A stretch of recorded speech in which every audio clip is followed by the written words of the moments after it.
Welcome to Sleepless Philosophers, where deep ideas meet restful nights.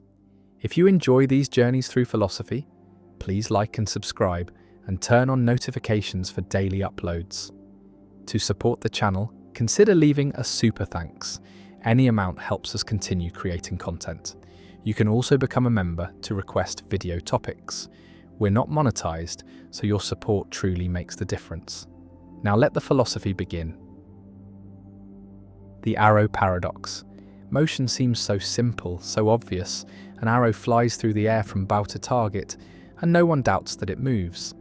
Yet the ancient Greek philosopher Zeno of Elea posed a question that has troubled thinkers for over 2,000 years. A question about whether motion is even possible at all. And this is the arrow paradox, one of Zeno's many arguments against the reality of change and multiplicity. Consider an arrow in flight, frozen at a single instant of time. At that precise moment, the arrow occupies a specific region of space exactly equal to its own length and width. It is not in two places at once. It is simply where it is motionless, static, indistinguishable from an arrow at rest. At the next instant, the same is true. The arrow occupies a space equal to itself, motionless at that frozen moment, and at the next instant, and the next. And if time is composed of a sequence of such instants, then at every instant the arrow is motionless. And if the arrow is motionless at every instant, then how can it be said to move at all? For motion would require the arrow to be in more than one place at a single instant, or to be in a state of transition rather than a state of rest, and yet at any given instant there is no motion, only position. Zeno used this paradox to support the Eleatic philosophy of Parmenides, which held that change and motion are illusions, that reality is a single, unchanging whole, and that the apparent diversity and movement we perceive are mere deceptions of the senses. The arrow paradox strikes at the very concept of instantaneous velocity, the idea that an object has a speed at a single moment in time, and Aristotle attempted to refute Zeno by arguing that time is not composed of indivisible instants, but is continuous, that motion is not a series of static positions, but a process that unfolds over intervals, and that the paradox arises only if we mistakenly treat time as a collection of frozen moments, rather than a flowing continuum. Modern physics offers a different resolution through calculus, where velocity is defined as the derivative of position with respect to time, a limit that describes how position changes as the time interval approaches zero. And in this framework, instantaneous velocity is a well-defined concept. The arrow does have a speed at each moment, even though speed is not a property that can be observed in a single instant, but only inferred from the relationship between position and time. Yet some philosophers argue that the arrow paradox still points to something genuine and unresolved, a mystery about how the static and the dynamic relate, how a series of stillnesses can add up to motion, how being in a place can somehow become moving between places. Quantum mechanics adds another layer to the puzzle, because at the subatomic level, particles do not have definite positions and velocities simultaneously. The Heisenberg uncertainty principle states that the more precisely we know a particle's position, the less precisely we can know its momentum. And in some sense, the arrow paradox prefigures this strange quantum behavior, the idea that motion and position are not entirely compatible descriptions of reality. The paradox also connects to debates about the nature of time itself, whether time is discrete or continuous, whether it flows or is an illusion, whether the present moment is all that exists or whether past and future are equally real, and whether change is fundamental or derivative.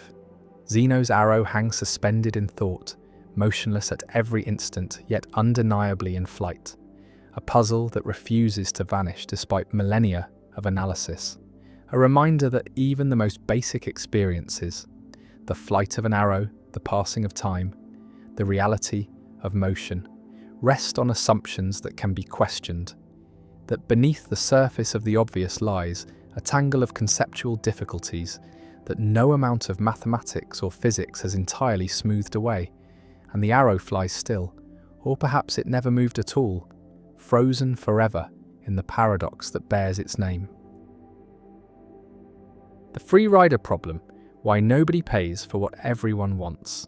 A community needs a public good, needs streetlights perhaps, or clean air or national defence, and this good has a special property. It is non-excludable. Once provided, it is available to everyone, regardless of whether they contributed to its provision, and it is non-rivalrous. One person's use does not reduce availability for others. And these properties create a problem, create incentives for free riding, for enjoying the benefits without bearing the costs, and each individual reasons that their contribution is small, is negligible, will not determine whether the good is provided, and so they can free ride, can enjoy the streetlights, whether they pay or not. And since paying is costly, and the good will be provided or not, regardless of their individual contribution, it is individually rational to free ride. And if everyone reasons this way, then no one contributes. The good is not provided, and everyone is worse off than if everyone had contributed. And this is the free rider problem, a fundamental challenge in public economics, a demonstration that voluntary provision of public goods is difficult, tends toward under-provision, and solving the problem requires mechanisms that make contribution individually rational, requires collective action, requires institutions that enable groups to provide goods that individuals cannot or will not provide voluntarily. And the free rider problem explains why governments exist, why taxation is necessary, why voluntary charity is insufficient for providing public goods. And the problem remains central to political philosophy, to debates about the role of government, to questions about when collective coercion is justified. Imagine a neighbourhood deciding whether to install streetlights, and the lights would benefit everyone, would make the streets safer, would be valued by all residents. And suppose the lights cost $100 per household, and each household values the lights at $150. So collectively, the benefit exceeds the cost. Provision is efficient, but each household faces a decision: contribute or free ride. And the calculation is straightforward. If enough others contribute, the lights will be installed regardless of whether I contribute. And if I contribute, I pay $100 and get $150 of benefit for net benefits of $50. But if I free ride, I pay nothing and still get $150 of benefit for net benefits of $150. So I am better off free riding, and if not enough others contribute, then the lights will not be installed regardless of whether I contribute. And if I contribute, I pay $100 and get nothing because the lights are not installed. And if I free ride, I pay nothing and get nothing. So I am no worse off free riding, and in both cases, free riding dominates contributing. And since every household reasons this way, no one contributes, the lights are not installed, and everyone loses the net benefit they could have had. And this is the free rider problem. The free rider problem demonstrates that individual rationality can lead to collective inefficiency, that goods which everyone wants can fail to be provided because no individual has incentive to contribute, and the problem is structural, is inherent in the properties of public goods, and cannot be solved by appealing to altruism or social responsibility, because even small amounts of altruism are insufficient, because as long as some people free ride, the burden on contributors increases, and this creates resentment, undermines cooperation, and voluntary provision tends to fail.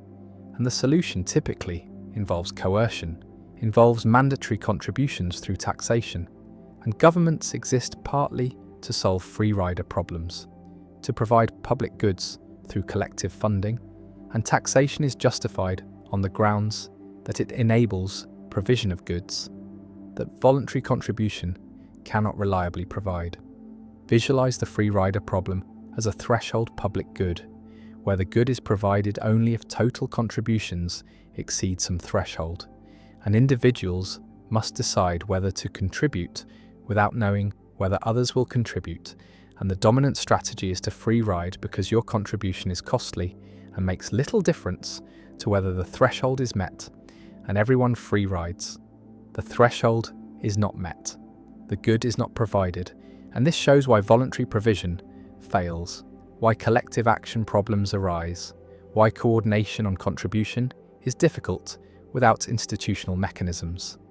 And solving the problem requires commitment devices, requires mechanisms that ensure contributions are made, that prevent free riding, and taxation is one such mechanism, makes contribution mandatory, eliminates the free riding option, and enables provision of public goods that markets fail to provide. One response to the free rider problem is Lindahl taxation, a theoretical solution where each individual pays according to their marginal benefit from the public good, pays their willingness to pay, and this makes contribution individually rational because you pay only what the good is worth to you.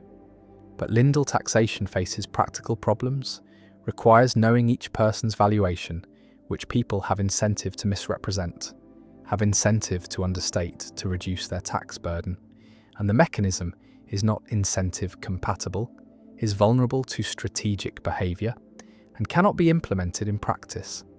And so while Lindahl taxation is theoretically optimal, it does not solve the real-world free rider problem. Another response is assurance contracts, where contributions are collected conditionally, are returned if the threshold is not met. And this solves one problem with voluntary provision, eliminates the risk of contributing without the good being provided. But assurance contracts do not eliminate free riding incentive, do not make contributing dominant, because you still benefit from the good whether you contribute or not. And so assurance contracts help but do not fully solve the problem, and empirical evidence shows that contribution rates improve with assurance contracts but remain below optimal levels. A third response is social sanctions, where free riders are punished through social disapproval, through reputation loss, through exclusion from other cooperative activities, and social sanctions can support contribution in small groups where behaviour is observable, where reputation matters, where repeated interaction creates incentives for cooperation, and community provision of public goods often relies on social sanctions, relies on norms that support contribution and punish free riding. And these mechanisms can be effective in tight-knit communities but are less effective in large anonymous societies where behaviour is hard to observe and reputation effects are weak.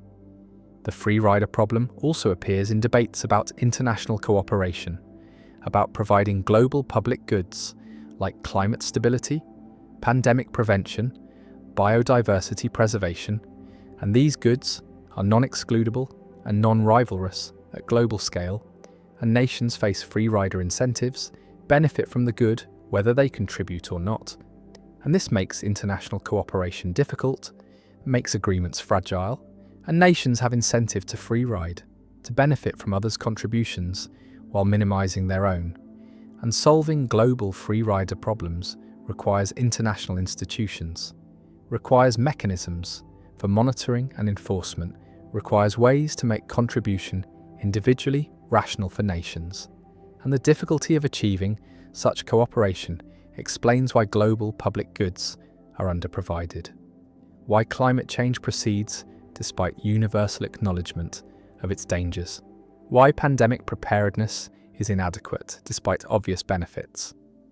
The problem also raises philosophical questions about political obligation, about whether citizens have duties to support public goods, whether taxation is legitimate coercion or justified contribution, and libertarians argue that taxation for public goods is problematic, violates individual rights, and anarcho-capitalists argue that even genuine public goods should be provided voluntarily or not at all, while social democrats argue that taxation is justified to solve collective action problems, is necessary for provision of goods that voluntary mechanisms cannot reliably provide, and the debate turns on whether the free rider problem justifies coercion, whether preventing free riding is sufficient reason to impose mandatory contributions, and different political philosophies answer differently.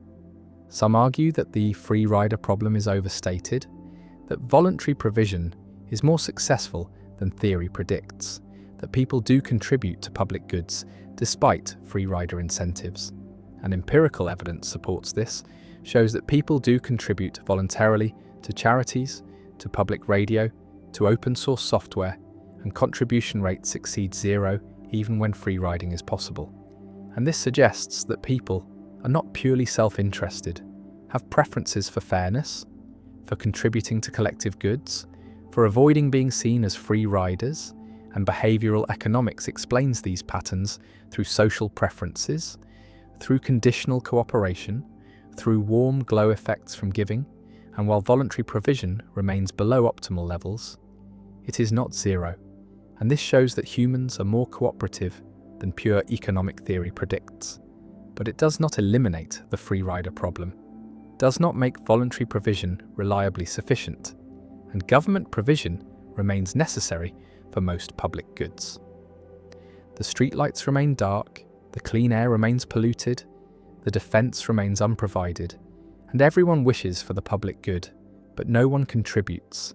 Everyone free rides, everyone waits for others to pay, and the good is not provided, and the free rider problem persists as one of the fundamental challenges in political economy, remains a justification for government, remains a reason why taxation exists, why collective provision is necessary, and the problem shows that markets fail for public goods, that voluntary mechanisms are insufficient, that individual rationality leads to collective inefficiency, and solving the problem requires institutions, requires mechanisms that make contribution mandatory or that change incentives to make contribution rational, and without such mechanisms, public goods are underprovided. Remain goods that everyone wants but nobody provides, and the free rider problem endures. The inverted spectrum problem. What if your red looks like my blue? Two people stand before a ripe tomato, and both say the tomato is red.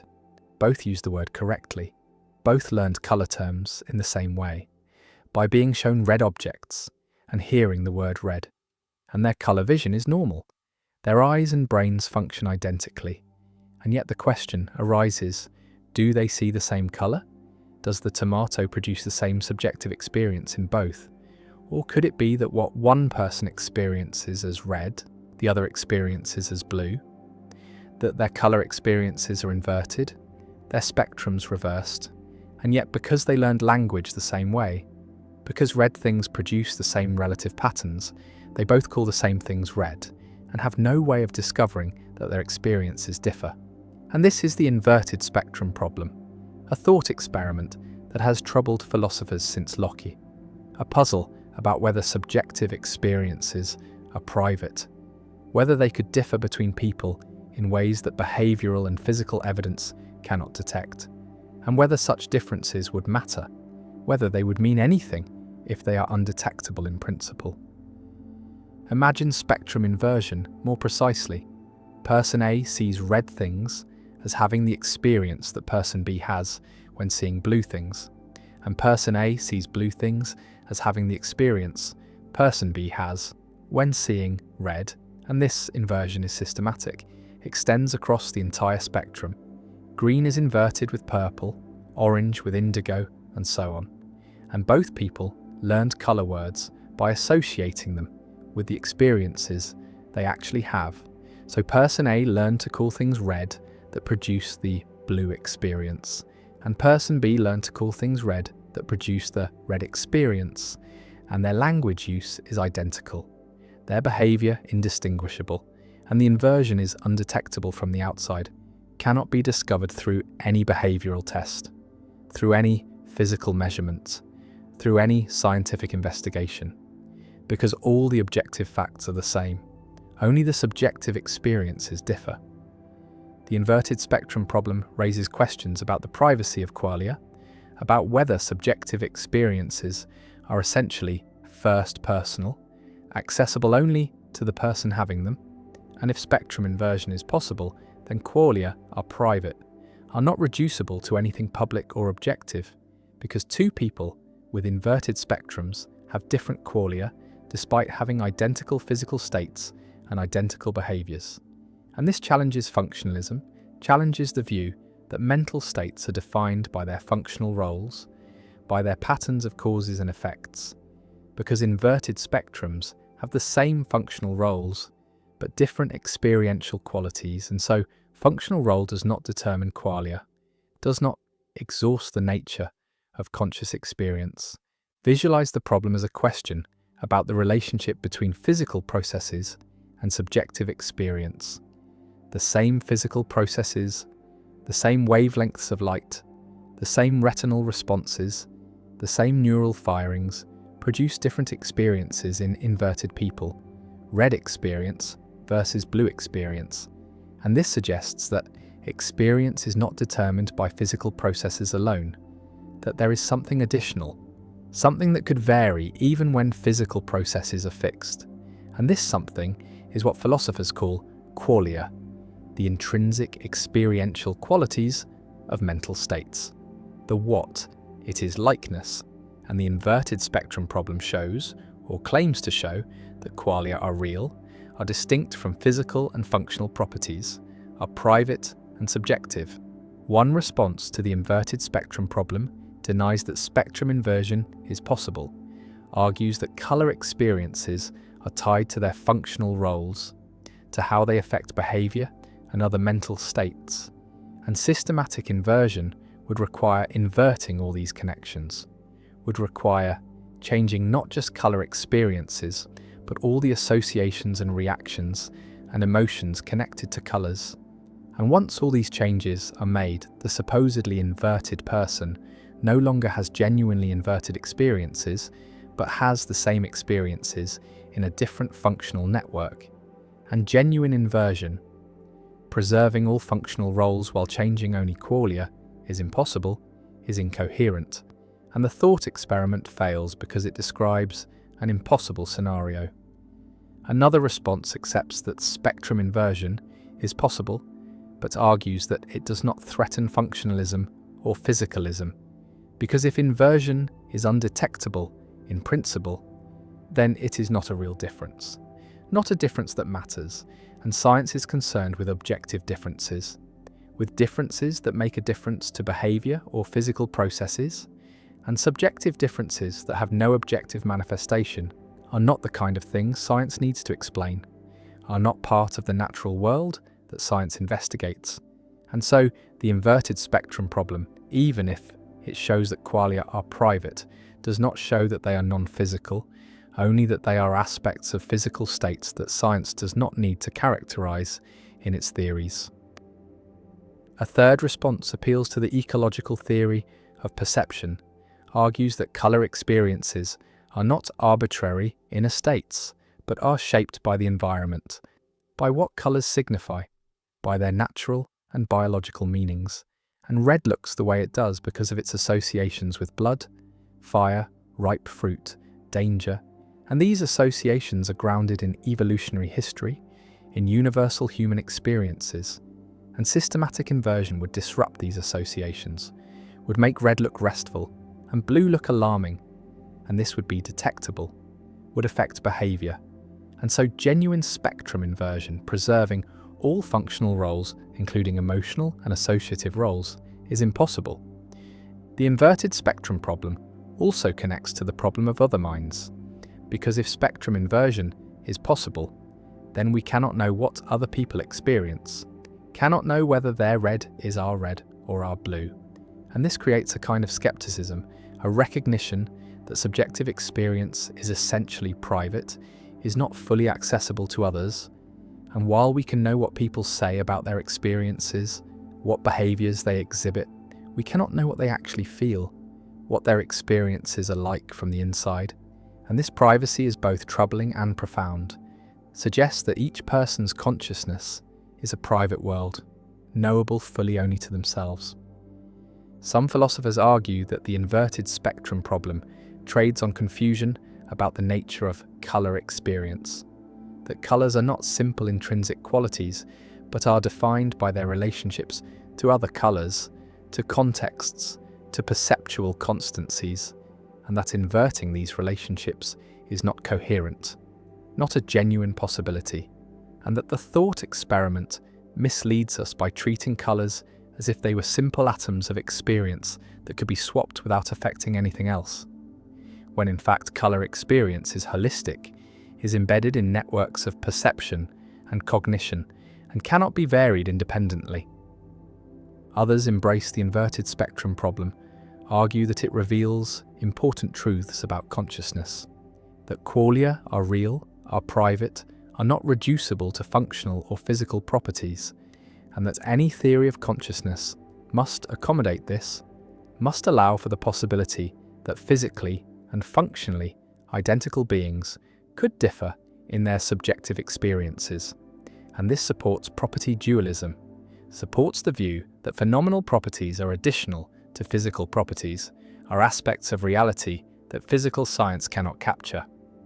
The two people stand before the tomato, both calling it red, and the question lingers, do they see the same thing? Do their experiences match? Or does one see what the other would call blue? And there is no way to tell, no test that reveals the truth, and the privacy of experience persists. The possibility that our inner worlds differ in ways we cannot communicate, in ways language cannot capture, and the inverted spectrum problem remains, not solved, not refuted, not accepted, but persistent as a challenge to theories of mind, as a thought experiment that probes the nature of subjective experience, as a question about whether qualia are private, whether consciousness has aspects that resist objective description, and whether the inner life of another person is truly accessible or forever hidden behind the veil of their behaviour and their words. And the tomato remains red, called red by both, but whether they see the same red, whether their experiences converge or diverge behind the labels, remains uncertain, remains one of the enduring mysteries about the nature of consciousness and the privacy of subjective experience. The non-identity problem, why creating a disabled child, seems wrong but harms no one. A woman takes medication that she knows will cause her future child to be born with a disability that will significantly reduce the child's quality of life, but will not make life so bad that it is not worth living, and the child will live with chronic pain, with limited mobility, with challenges that most people do not face. But the child will still experience joy and love and meaning, and life will be worth living overall, just harder, just less good than it could have been. And we are inclined to say that the woman did something wrong, that she should have stopped taking the medication, should have waited until it cleared her system before conceiving. And if she had waited, she would have conceived a different child, a healthy child. And this seems like the obviously right choice, but now philosopher Derek Parfit poses a troubling question. Who exactly was harmed by the woman's choice? Who was made worse off? And the answer is puzzling because the disabled child cannot claim to have been harmed. Because if the woman had waited and conceived a different child, then this particular child would not exist at all, and the disabled child's only alternative to existing with a disability is not existing. And existing with a disability, as long as life is worth living, is better than not existing. And so the disabled child is not worse off, is actually better off for existing. And if no one was harmed, then how can the action be wrong? And this is the non-identity problem, a puzzle about how to ground judgments of wrongness in cases where the identity of affected individuals depends on the choices being evaluated. Imagine the scenario more carefully. At time 1, the woman is taking medication, and she has a choice: conceive now and have a disabled child, or wait a month, stop the medication, and conceive a healthy child. And suppose she chooses to conceive now, and 9 months later, a child is born with a disability. Call this child Alex, and Alex grows up facing challenges, but also experiencing good things. And on balance, Alex is glad to be alive, prefers existing to not existing. And now we ask whether the woman wronged Alex, whether Alex was harmed by the woman's choice. And the problem is that the alternative was not Alex without the disability. The alternative was a different child entirely, because different sperm and egg would have united if the woman had waited. and different genetic material produces a different person, and so Alex's options were either exist with the disability or not exist at all. And Alex is better off existing with the disability than not existing. And so how can Alex complain? How can Alex say the woman wronged them when the only other possibility is non-existence? And if Alex cannot complain, then who can? And if no one can complain, then in what sense was the action wrong? The problem generalizes beyond this specific case. It arises whenever a choice affects who will exist rather than merely affecting how existing people will fare. And these cases are called non-identity cases, and they include decisions about environmental policy, where current generations choose between policies that affect which future people will exist. Decisions about genetic engineering, where parents choose traits for children who would not exist without that choice. Decisions about timing of reproduction, where different times lead to different children. And in all these cases, the people affected by the choice cannot claim they would have been better off if a different choice had been made, because they would not have existed if a different choice had been made. And so, standard harm-based reasoning seems to fail, seems unable to explain why these choices might be wrong. Visualize the problem as a branching tree. At the decision point, 2 branches extend. On one branch, a child with disability exists. On the other branch, a different healthy child exists. And we compare the 2 branches and say the second is better, produces a better outcome, a healthier child, less suffering, more well-being. But when we try to say who benefits from choosing the second branch, we cannot point to anyone. The disabled child does not benefit because that child does not exist in the second branch. The healthy child does not benefit because that child does not exist in the first branch. And so there is no person who is made better off by choosing the better branch. And this seems to undermine the claim that the better outcome is better for anyone. And yet we strongly feel that the choice matters, that creating a child with avoidable disability is wrong. Parfit proposed the non-identity problem as a challenge to person-affecting principles. Principles that say an action is wrong only if it makes someone worse off. And these principles work well for ordinary cases where the same people exist regardless of the choice, but they fail for non-identity cases where different choices lead to different people existing. And if we want to maintain that choices in non-identity cases can be wrong, we must adopt impersonal principles, principles that evaluate outcomes based on total or average well-being, or some other measure that does not depend on comparing how well-off particular individuals are across different choices. But impersonal principles face their own difficulties. They can imply things like the repugnant conclusion. They can recommend creating vast populations with minimal welfare, and they can conflict with intuitions about person-relative reasons and obligations. One response to the non-identity problem is to reject the claim that wrongness requires harming someone, to argue that some actions are wrong, even though they do not make anyone worse off, and creating a child with an avoidable disability is wrong. Not because it harms the child, but because it fails to give the child the best start in life, violates a duty to create the best children we can, and this response requires specifying what duties we have regarding procreation, what standards of care apply to potential children, and whether these duties are owed to specific individuals or are impersonal obligations about making the world better. Another response is to argue that the disabled child is harmed after all, harmed relative to an appropriate baseline, and the baseline is not non-existence, but rather the life the child could have had if different choices had been made, even though those choices would have resulted in a different child. We can still say that creating a child with avoidable disability is wrong because it brings into existence someone whose life contains avoidable suffering. And this suffering is bad even if it does not make anyone worse off compared to any alternative where that same person exists. And this response requires defending an impersonal notion of harm. Harm that is not comparative, not based on counterfactuals about specific individuals, but based on the presence of bad states like suffering. A third response is to bite the bullet and accept that the action is not wrong, that if no one is harmed, then nothing bad has happened.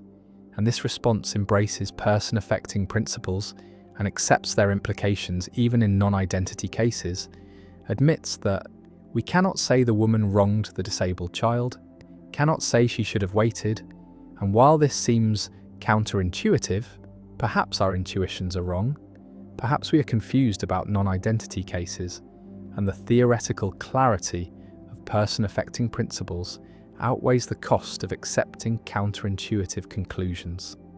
The non-identity problem has practical implications for reproductive ethics, for decisions about genetic screening, prenatal testing, selective abortion, and genetic modification, because many of these decisions are non-identity cases where choosing one option means one child exists, and choosing another means a different child exists. And if we cannot say these choices harm anyone, then it becomes difficult to regulate them. Difficult to say parents have obligations about which children to create.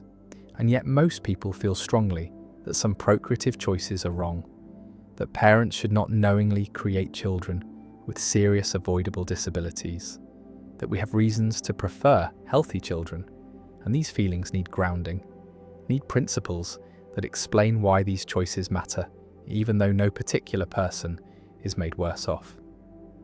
The woman stands at the choice point, medication in hand, and she can conceive now or wait, can create a child with disability or create a different healthy child, and the choice seems obvious. And yet when we try to justify the obvious answer, try to explain why waiting is better, the justification becomes elusive, slips through our fingers, because no one is harmed by conceiving now. The child who exists is glad to exist, and the child who would exist if she waited does not exist to be disappointed. And the non-identity problem reveals a gap in our moral thinking, a case where our judgments are clear, but our reasons are unclear, where standard moral frameworks fail to explain intuitions we hold strongly, and Parfit's problem remains unsolved, challenging, forcing recognition that identity matters, that who exists matters, and that moral philosophy has not yet developed adequate tools for handling cases where choices determine who exists rather than merely how well existing people fare. And the problem persists, technical and troubling, a reminder that even procreation, the most basic of human activities, raises profound ethical puzzles that resist easy answers. The paradox of value, why what we need most costs least. An economist contemplates the nature of value, asks what makes things valuable, what determines worth, and observes a fundamental puzzle that prices seem disconnected from importance, that markets assign high prices to luxuries and low prices to necessities, that goods essential for human flourishing cost little while goods that serve vanity or status cost fortunes. And this is the paradox of value, the broader version of the diamond water paradox, the puzzle that spans across all goods and services. And the paradox asks why healthcare is expensive, while entertainment is cheap in some places and the reverse in others. Why teachers are paid less than entertainers. Why life-saving drugs are affordable in some markets and unaffordable in others. Why the allocation of value by markets seems misaligned with human needs, with moral worth, with social importance. And this paradox has troubled economic thinking since ancient times, has been discussed by philosophers from Aristotle to Marx, and while modern economics offers explanations through supply and demand, through marginal utility, through market equilibrium, the paradox retains moral force, retains the sense that something is wrong, that prices should reflect importance, that markets fail to value correctly, and the paradox of value remains a central challenge for defending market allocation, for justifying price mechanisms, for explaining why efficient markets can produce what seem like perverse valuations. Imagine comparing different goods by their importance to human welfare. And air is essential, sustains life, is necessary for survival, cannot be done without for more than minutes. And yet air is free, has zero price, costs nothing. While gold is non-essential, serves no biological function, is desired only for decoration or a store of value, and yet gold is expensive, costs thousands per ounce, and this comparison illustrates the paradox, shows that necessity and price are inversely related, that the most needed goods are often cheapest and the least needed goods often expensive. And this pattern extends across many goods. Water is cheap, housing varies but is often expensive, healthcare is expensive in many places, education costs are rising, food prices are moderate, while luxuries like jewellery, sports cars, yachts, artwork, all command premium prices. And the pattern suggests that markets value incorrectly, value luxury over necessity, value status over survival. And this creates moral discomfort, creates the sense that market allocation is unjust, is misaligned with human values. The paradox of value demonstrates the tension between exchange value, what markets assign, and use value, what humans need. And Marx emphasized this distinction, argued that capitalism systematically undervalues use value, undervalues goods necessary for life, while overvaluing exchange value, overvaluing goods that serve accumulation. And this misalignment is not accidental, but is structural, is inherent in market systems that allocate based on willingness to pay rather than on need. And those with money can bid up prices of luxuries, while those without cannot bid up prices of necessities. And markets respond to money, not to need. And this explains the paradox. It explains why diamonds are expensive and water cheap. Because those who want diamonds have money to pay high prices, while those who need water cannot afford high prices. And markets clear at prices that balance supply and demand among those with purchasing power, not among all humans with needs.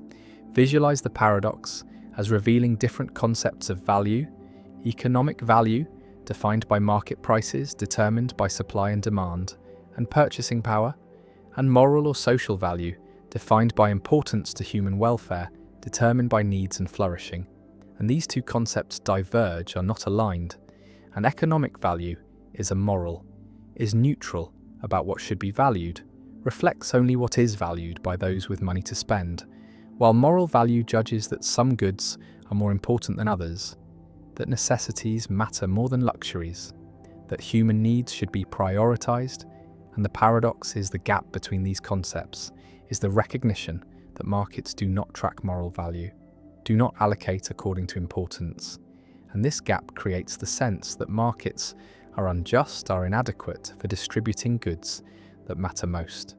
One response to the paradox of value is that markets are efficient, are good at allocating resources to maximize satisfaction of preferences weighted by willingness to pay. And while this may not align with moral importance, it is the best available system, is better than alternatives, like central planning, which face information problems and incentive problems. And markets at least respond to decentralized information about preferences, at least allow individuals to make choices, and efficiency does not require tracking moral importance, requires only that resources go to those who value them most as measured by willingness to pay. And this response accepts the paradox, accepts that markets do not and should not track moral value, argues that moral allocation should be achieved through other means, through taxation and redistribution, through public provision of essential goods, through regulation that ensures access to necessities, and markets should be left to allocate efficiently while other institutions address moral concerns. Another response questions whether the paradox is real, argues that necessities actually are valuable, are provided at low cost because markets are efficient at producing them, because competition drives prices down, and the reason necessities are cheap is that we have solved the production problem, have made them abundant, and abundance is good, is the goal. And the paradox mistakes low price for low value, confuses market price with social importance. And in fact, low prices for necessities mean high consumer surplus, mean people benefit greatly from access to cheap necessities. And this is success, not failure. Is markets working well? not markets failing, and the paradox dissolves once we recognize that low prices for necessities reflect abundance and efficiency rather than lack of value, and high prices for luxuries reflect scarcity and inefficiency rather than high value. A third response embraces the paradox, accepts that markets misallocate, argues that essential goods should not be left to markets, should be provided through public systems, through universal healthcare, through public education, through subsidized housing, and markets can allocate luxuries, can determine who gets diamonds and yachts. But necessities are different, require different allocation mechanisms, require ensuring universal access regardless of ability to pay. And this social democratic response uses the paradox to argue for limits on markets, for sectors where market allocation is inappropriate, where public provision is necessary, and the paradox becomes an argument for mixed economies, for market allocation in some domains and public allocation in others. The paradox also appears in labour markets, where compensation seems misaligned with social importance, and teachers are paid less than entertainers, nurses less than financiers, social workers less than lawyers, and this pattern suggests that markets undervalue socially important work, undervalue contributions to welfare and education and care, while overvaluing contributions to entertainment and finance. And this creates moral discomfort, creates the sense that labour markets are unjust, and explaining the pattern requires understanding supply and demand for labour, requires recognising that compensation reflects scarcity and productivity as measured by market value, not social importance, and teachers are abundant relative to demand while CEOs are scarce, and market productivity of CEOs as measured by profit contribution exceeds that of teachers. And these factors determine compensation, not social importance. And this explains the pattern but does not eliminate the moral concern, does not resolve the sense that something is wrong with a system that pays entertainers more than educators.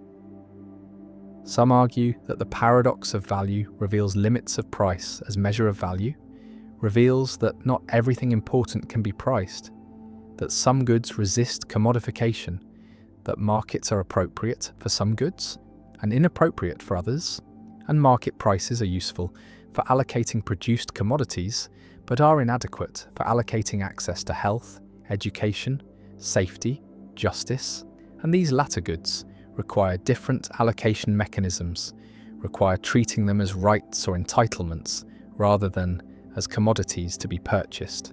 And the paradox supports this view, supports the idea that markets have limits, that not everything should be for sale, that some forms of value resist market logic. The necessities remain cheap, the luxuries remain expensive, and the paradox persists.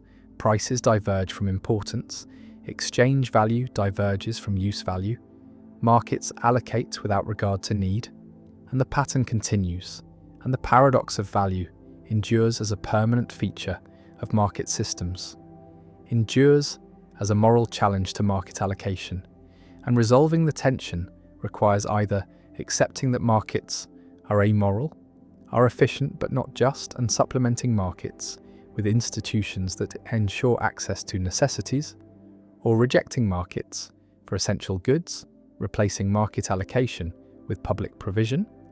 And the paradox remains unresolved and troubling, showing that what we need most costs least, that prices do not track importance, that markets value incorrectly from a moral perspective, even if correctly from an economic perspective, and the paradox endures. The tragedy of the commons, why shared resources destroy themselves. A village shares a common pasture, open to all herders, and each herder can graze their animals freely, can use the resource without restriction, and each herder reasons individually, calculates privately that adding one more animal to their herd brings them full benefit, brings them more milk and meat and wealth, while the cost of overgrazing is shared among all herders, is distributed across the community, and so each herder gains fully from expansion but pays only a fraction of the cost. And this asymmetry This structure of incentives drives each rational herder to add more animals, to maximize their individual benefit, and every herder reasons this way. Every herder expands their herd, and the commons becomes overgrazed, becomes depleted, becomes destroyed. And what was a productive shared resource becomes barren, becomes useless to everyone. And this is the tragedy of the commons described by Garrett Hardin in 1968, a pattern where individually rational decisions lead to collective disaster, where the pursuit of self-interest in using shared resources results in the destruction of those resources. And the tragedy applies not just to grazing pastures, but to fisheries that are overfished, to aquifers that are depleted, to atmospheres that are polluted, to any shared resource where individual benefits are private but costs are collective. And the tragedy reveals a fundamental problem in resource management, shows that voluntary restraint is insufficient, shows that without collective governance, shared resources tend toward destruction. And solving the tragedy requires institutions, requires mechanisms that align individual incentives with collective sustainability. Imagine the herder's calculation more precisely. The commons can sustain a certain number of animals, and beyond that capacity, the pasture degrades, produces less grass, supports fewer animals, and when operating below capacity, each additional animal brings net benefit to its owner without significant cost to others. But when operating at or above capacity, each additional animal brings benefit to its owner while imposing costs on all herders through degradation. And the individual herder receives the full benefit, receives all the milk and meat from their additional animal, but pays only their proportional share of the degradation cost. And if there are 10 herders, then each pays 1/10 of the degradation cost. And so the individual benefit exceeds the individual cost, even when the collective cost exceeds the collective benefit. And this creates the incentive structure that drives the tragedy, that makes it individually rational to add animals even when doing so harms the collective. And every herder faces this incentive. Every herder adds animals, and the commons collapses under the weight of rational individual decisions. The tragedy of the commons demonstrates the difference between individual and collective rationality, shows that actions can be rational from an individual perspective, while being disastrous from a collective perspective. And this divergence is the core of the tragedy, is what makes the situation tragic rather than merely unfortunate. And the tragedy is not caused by irrationality or malice, but by rational pursuit of self-interest, in a context where individual and collective interests misalign. And Hardin's insight was that this misalignment is structural, is inherent in the nature of common pool resources, and cannot be solved by appeals to conscience or voluntary restraint, because any individual who restrains themselves while others do not simply sacrifices their own benefit without saving the commons. And this creates a race to the bottom, creates pressure to exploit resources before others do, and the tragedy unfolds inevitably unless institutions intervene. Visualize the tragedy as a multiplayer prisoner's dilemma, where each individual faces the choice between restraint, limiting their use of the commons for collective benefit, or exploitation, maximizing their individual use at collective cost. And exploitation dominates restraint, because regardless of what others do, you are better off exploiting. If others restrain themselves, you benefit from the preserved commons while taking more than your share. And if others exploit, then the commons is doomed anyway, and restraint only makes you worse off relative to others. And so everyone exploits. Everyone takes more than sustainable, and the commons is destroyed. And this structure shows that the tragedy is a coordination problem, is a failure to achieve collective action, and solving it requires changing the incentive structure, requires making restraint individually rational. And this can be achieved through various mechanisms, through private property that internalizes costs, through regulation that enforces limits, through community management that creates monitoring and sanctions, through taxation that makes exploitation costly. One response to the tragedy is privatization. converting commons into private property, assigning ownership to individuals who then bear the full costs and benefits of their decisions. And private owners have incentive to manage sustainably because degradation reduces the value of their property. And this aligns individual and collective interests, makes conservation individually rational. And historical examples exist of commons being enclosed, being divided into private parcels. And while enclosure solves the tragedy, it raises questions of justice, of how property is assigned, of what happens to those who lose access. And privatization is not always feasible, is not appropriate for all resources, and some commons like the atmosphere or the ocean cannot be easily privatized, cannot be divided into individual holdings, and alternative solutions are needed.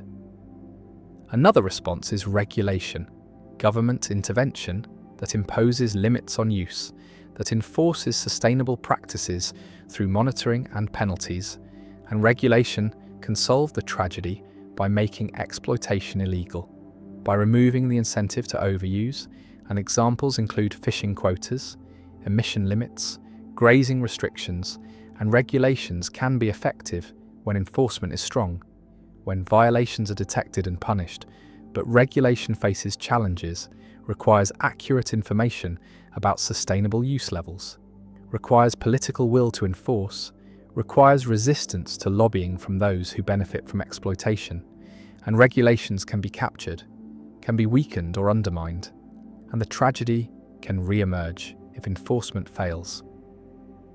A third response, emphasized by Elinor Ostrom, who won the Nobel Prize for this work, is community management, where local communities develop institutions to govern commons, create rules for use, establish monitoring systems, sanction violators, and these community-managed commons can be sustainable for long periods, can avoid tragedy through social norms, through reputation mechanisms, through collective decision-making, and Ostrom documented many examples worldwide of successful commons management, showed that neither privatization nor government regulation is necessary, that communities can self-organize to solve tragedies, and her work challenged Hardin's pessimism, showed that tragedy is not inevitable, that the commons can be governed sustainably when appropriate institutions exist, and the key factors include clear boundaries defining who can use the resource,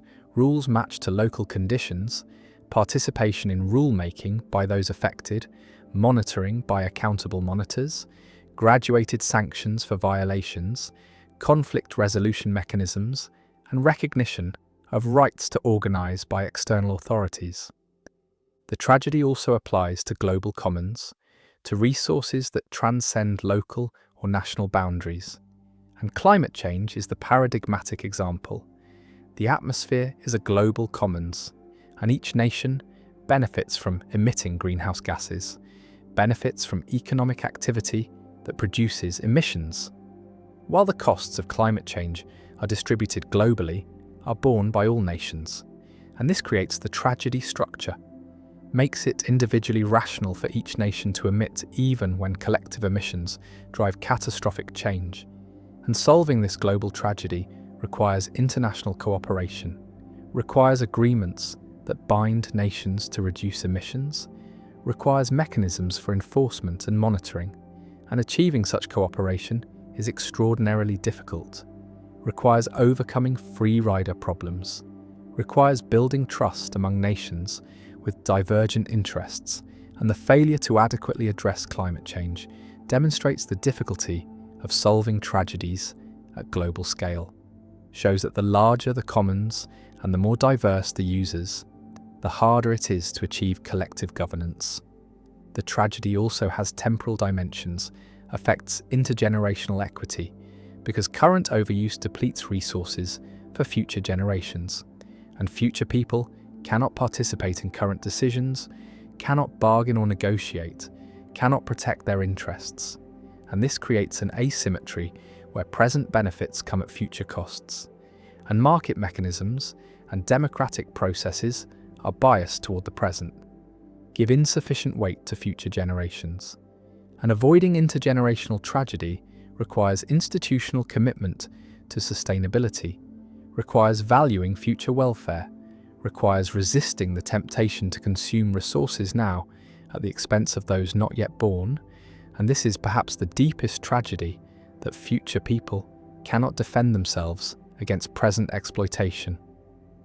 The commons continues to degrade, the herders continue to add animals, the pasture becomes barren, and the tragedy unfolds, driven by rational individual decisions, driven by the misalignment of individual and collective interests, and every herder suffers, loses their livelihood, destroys what sustained them, and the tragedy remains one of the most important concepts in environmental and resource economics, remains a framework for understanding why shared resources are vulnerable, why voluntary restraint is insufficient, why institutions matter, and the tragedy applies to fisheries emptied, to aquifers drained, to forests cleared, to atmospheres polluted, and avoiding tragedy requires collective action, requires governance that aligns incentives, requires institutions that make sustainability individually rational. And without such institutions, the commons tends toward destruction, and the tragedy of the commons endures as a permanent warning about the limits of individual rationality, about the need for collective governance, and about the structural challenges in managing shared resources. Grandy's series, when adding numbers, forever gives multiple answers. A simple mathematical series begins with 1 minus 1 plus 1 minus 1 plus 1 minus 1, continuing forever without end, alternating between adding 1 and subtracting 1. And the question emerges, what does this infinite sum equal?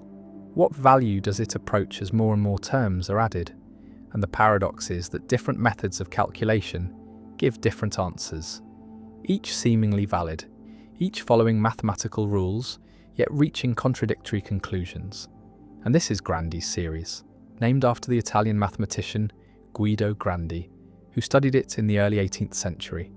And the paradox reveals fundamental questions about what it means to sum an infinite sequence, about whether all infinite series have definite values, and about the limits of algebraic manipulation when dealing with infinity. Consider the series visually. Imagine a number line where you start at 0, then move 1 unit to the right to reach 1, then move 1 unit to the left back to 0, then 1 unit right to 1 again, then 1 unit left to 0, and this pattern continues forever, oscillating between 0 and 1, never settling down, never approaching a limit in the traditional sense, and so, from this perspective, the series does not converge, does not have a sum.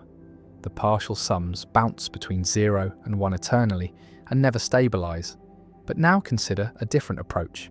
Group the terms in pairs, taking 1 minus 1 as the first pair, which equals 0, then 1 minus 1 as the second pair, also 0, and so on. And the series becomes 0 plus 0 plus 0, continuing forever, and the sum of infinitely many zeros is 0. And so by this grouping method, the series equals 0. And this seems like a valid manipulation. Grouping terms is a standard algebraic operation, and yet it produces a definite answer where the oscillating view produced no answer. Now consider another grouping. Start by leaving the first one alone, then group all subsequent pairs, so the series becomes 1 plus the quantity negative 1 plus 1, then the quantity negative 1 plus 1, and so on, and each grouped pair equals 0. So the series becomes 1 plus 0 plus 0 plus 0, continuing forever. And this equals 1, and so by this different grouping, the series equals 1 instead of 0. And both groupings seem legitimate. Both use standard algebraic rules, yet they produce different answers, 0 and 1. And this is the heart of Grandy's paradox, that the series is sensitive to how it is manipulated, that rearranging or regrouping terms changes the result. And this suggests that the series does not have a well-defined sum in the ordinary sense. Mathematicians have developed sophisticated tools to handle divergent series, like Grandy's, and one approach is Cesaro summation, which assigns values to series by averaging the partial sums. And for Grandy's series, the partial sums are 1, 0, 1, 0, 1, 0, continuing to alternate, and the average of the first n partial sums approaches 1/2 as n grows large, because roughly half the partial sums are 1 and half are 0. And so by Casaro summation, Grandi's series equals 1/2, and this method produces yet another answer, neither 0 nor 1, but the midpoint between them, and this answer has a certain aesthetic appeal. It represents the average behaviour of the series, the value around which it oscillates, and it can be justified by analogy to functions. If you consider the geometric series 1 minus x plus x squared minus x cubed and so on, which converges to 1 over 1 plus x for absolute value of x less than 1, and you plug in x equals 1, you get 1 over 2. And so in some extended sense, Grandi's series can be said to equal 1/2. The paradox reveals that divergent series do not have sums in the way convergent series do, that assigning values to them requires making choices about what summation method to use, and different methods give different results. And there is no single correct answer, but rather a family of possible values, depending on the context and the techniques employed. And this multiplicity is not a flaw in mathematics, but a feature, a recognition that infinite sums are more subtle than finite sums, that operations that work for finite cases can break down or become ambiguous when extended to infinity. Grandi's series appears in physics and engineering, in Fourier analysis, where oscillating sums arise naturally, in quantum field theory, where divergent series are regularized using techniques similar to Casaro summation, and in signal processing, where alternating patterns must be analyzed. And in these applications, the choice of summation method is guided by physical considerations, by what gives useful predictions, by what aligns. With experimental results, and the paradox becomes less troubling, less a contradiction, and more a reminder that mathematical tools must be adapted to fit the problem, that formal manipulation must be tempered with judgment about what makes sense in context. The series also appears in philosophical discussions about infinity, about whether infinite processes can be completed, about whether the phrase, sum of infinitely many terms, has a determinate meaning or depends on conventions and choices. And Grandi's series suggests the latter, that infinity introduces ambiguities that finite mathematics avoids, that extending concepts from finite to infinite is not automatic but requires care, requires new definitions, requires acceptance, that some questions have multiple answers or no answer at all depending on how they are framed. Imagine watching someone walk back and forth on a path, taking one step forward, then one step back, then one step forward, then one step back, forever without stopping, and you are asked where they end up, and the answer is that they do not end up anywhere. They continue oscillating. But if you ask where they are on average, you might say they are halfway between the two endpoints. And if you ask where they are after an even number of steps, you say at the start, and after an odd number, you say one step forward, and none of these answers is wrong. Each captures a different aspect of the situation, and Grandi's series is similar. Different questions about the series have different answers, and the paradox arises from expecting a single answer when the situation is inherently ambiguous, when the infinite oscillation resists reduction to a single number. The series continues, 1 minus 1 plus 1 minus 1, terms alternating forever, and the sum is 0 or 1 or 1/2 depending on how you calculate it, depending on what method you use, depending on what question you're really asking. And the paradox endures, a simple series that exposes deep issues about infinity, about summation, about the limits of algebraic manipulation, and about the need for careful definitions when dealing with infinite processes. And Grandi's series remains a teaching tool, a cautionary tale, a reminder that infinity is subtle, that divergent series require special handling, and that mathematics is not just calculation, but interpretation, not just following rules, but understanding when rules apply and when they break down. And the series oscillates, forever unresolved, forever producing different answers, and the paradox persists, elegant and instructive, a monument to the strangeness of infinity and the care required when extending finite concepts to the infinite realm. Laplace's demon, the mind that knows everything that will ever happen. A supremely intelligent being, a vast intellect that knows the position and velocity of every particle in the universe at a single instant, stands outside time and space. And this being, this demon, as Pierre-Simon Laplace called it in 1814, possesses the complete laws of physics, the equations that govern how particles interact and move, and with this information, the precise state of every atom and the exact rules of motion. The demon can calculate the future, can determine with perfect accuracy where every particle will be at any future time, can predict every event, every thought, every decision, every outcome, from the fall of a raindrop to the rise of civilizations, from the collision of atoms to the death of stars. And in principle, the demon could also calculate the past, could trace every particle's trajectory backward to determine exactly how the present arose from previous states. And so this demon, given sufficient computational power, could know everything that has happened and everything that will happen, the entire history of the universe, past and future, encoded in a single snapshot of the present. And this is Laplace's demon, a thought experiment about determinism, about whether the universe is a clockwork mechanism, where the future is entirely determined by the past, where free will is an illusion, where everything that will ever happen is already decided, already implicit in the current state of things. Imagine the demon's knowledge as a vast table, infinitely long, listing the position and velocity of every particle, every electron, every quark, every photon, trillions upon trillions upon trillions of entries, and the demon has access to all this information perfectly, knows it exactly, with infinite precision. And the demon also knows Newton's laws, or perhaps Einstein's field equations, or quantum mechanics, knows the rules that govern how these particles influence each other, how forces propagate, how energy transfers.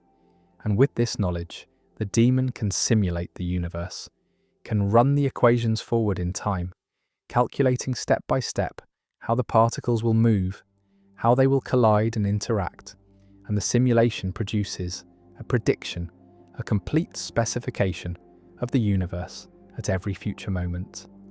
And this prediction, if the laws of physics are deterministic, is not probabilistic but certain. The future is determined, fixed, inevitable, and the demon knows it all. The implications are profound and troubling, because if Laplace's demon is possible, if the universe is deterministic, then free will becomes problematic, becomes perhaps an illusion, because every decision you make, every thought you have, every action you take is the result of particles in your brain following physical laws, and those particles are moving according to rules determined by their initial conditions, and those initial conditions were set by earlier states, going back to the beginning of the universe.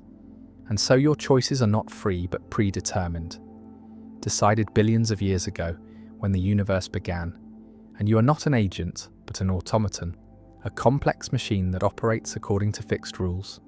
And the feeling of making choices, of deliberating and deciding, is a subjective experience produced by computational processes in your brain. But the outcome was never in doubt, was determined from the start. And this conclusion undermines moral responsibility, undermines the concepts of praise and blame, undermines the notion that people could have done otherwise, and it raises the question of what it means to be human if our actions are all predetermined. But Laplace's demon faces several obstacles, several reasons why even in principle it might be impossible.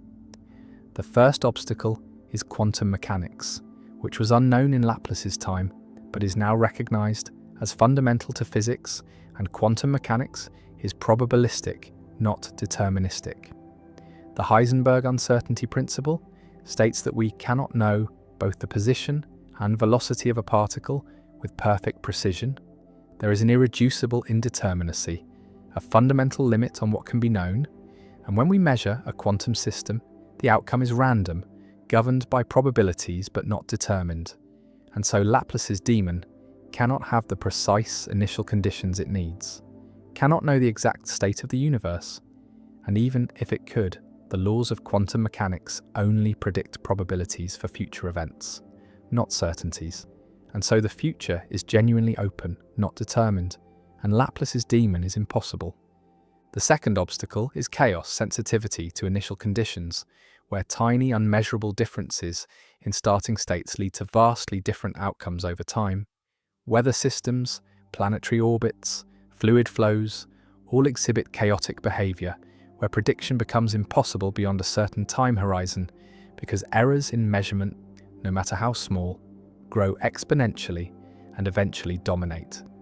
And even if quantum mechanics were not an issue, even in a classical deterministic universe, practical prediction would be impossible for chaotic systems, and the demon would need infinite precision, infinitely accurate knowledge of initial conditions, and any finite approximation, no matter how good, would fail after sufficient time. And so the demon's predictions would be useless for complex systems on long time scales. The third obstacle is computational. Even if the demon had perfect information and deterministic laws, simulating the universe requires computing power, requires processing the interactions of every particle, and the universe contains roughly 10 to the 80 particles, and computing their evolution requires resources. And some physicists have argued that simulating the universe would require a computer as large as the universe itself, and such a computer could not run faster than the universe it simulates, could not predict the future faster than the future unfolds. And so the demon could not tell you tomorrow's events before tomorrow arrives, and the demon becomes useless as a predictor, reduced to a mere recorder that reconstructs what has already happened, rather than foretelling what will happen. Visualize the universe as a vast machine, gears turning, particles moving, and Laplace's demon standing outside, watching the machine, knowing the position of every gear, the velocity of every component, and calculating how the machine will continue to turn. But the demon is blocked by quantum uncertainty, cannot measure the gears precisely enough, is blocked by chaos, cannot maintain accuracy over time, is blocked by computational limits, cannot perform the calculation fast enough. And so the demon, mighty as it seems, is impossible. The universe resists total prediction, resists complete knowledge, not because of practical limitations, but because of fundamental features of physical law and determinism. Even if it were true, does not grant us the power to predict. And the demon remains a thought experiment, a symbol of a kind of knowledge that cannot exist, a vision of omniscience that is ruled out by the nature of reality itself. Laplace's demon also raises philosophical questions about explanation and understanding, because even if we cannot predict the future, even if determinism fails or the demon is impossible, we still seek to explain why things happen, to trace causes and effects, to understand the mechanisms that generate events. And this explanatory project does not require Laplacian determinism, does not require perfect prediction, but only patterns, regularities, laws that hold approximately, and science proceeds without the demon, without omniscience, by finding partial explanations, probabilistic models, statistical regularities, and these are sufficient for understanding, for technology, for navigating the world. And the demon's impossibility does not doom science but liberates it, frees it from the burden of total prediction, allows it to focus on what can be known rather than lamenting what cannot. The demon sits in conceptual space, all-knowing and impotent, knowing everything but unable to act, unable to exist, blocked by uncertainty, by chaos, by computation, and Laplace's vision of a deterministic clockwork universe fades, replaced by a more subtle picture, a universe governed by laws but not wholly determined, open to chance, to randomness, to emergence, where the future is not written in the present but unfolds through processes that are partly lawful and partly random, and free will, though not proven, is at least not obviously refuted, and moral responsibility, though challenged, survives because even if determinism were true, even if all actions are caused by prior states, we still distinguish between actions that flow from deliberation and those that do not, between agents who respond to reasons and those who do not, and these distinctions matter. Ground our practices of praise and blame, and Laplace's demon, impossible and paradoxical, remains a touchstone in debates about determinism, free will, and the limits of knowledge. A thought experiment that has shaped centuries of discussion and continues to challenge our understanding of what it means to predict, to know, and to be free. Libet's experiments. Paradox: why your brain decides before you do. A neuroscientist named Benjamin Libet designs an experiment to investigate the timing of conscious decision-making, to discover when conscious intention arises relative to brain activity and action.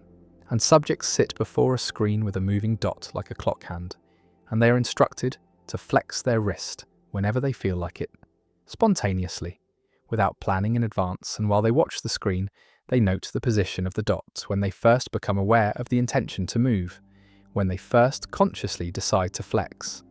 And meanwhile, electrodes measure brain activity, specifically measure the readiness potential, a build-up of neural activity that precedes voluntary movements. And Libet's finding is striking and controversial. The readiness potential begins several hundred milliseconds before the subject reports conscious awareness of the intention to move. The brain activity precedes conscious intention by about 300 to 500 milliseconds.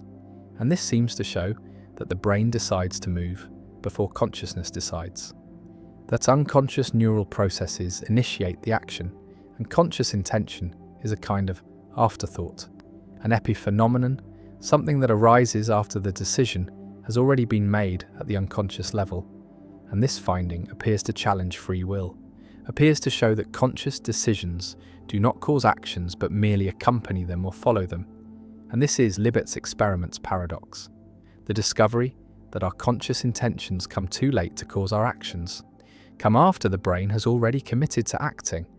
And this creates philosophical puzzles about the nature of volition, about whether we truly initiate our actions or merely become aware of them after unconscious processes have already set them in motion.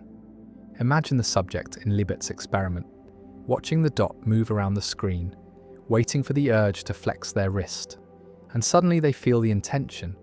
They become aware of wanting to move, they experience the conscious decision, and they note the position of the dot.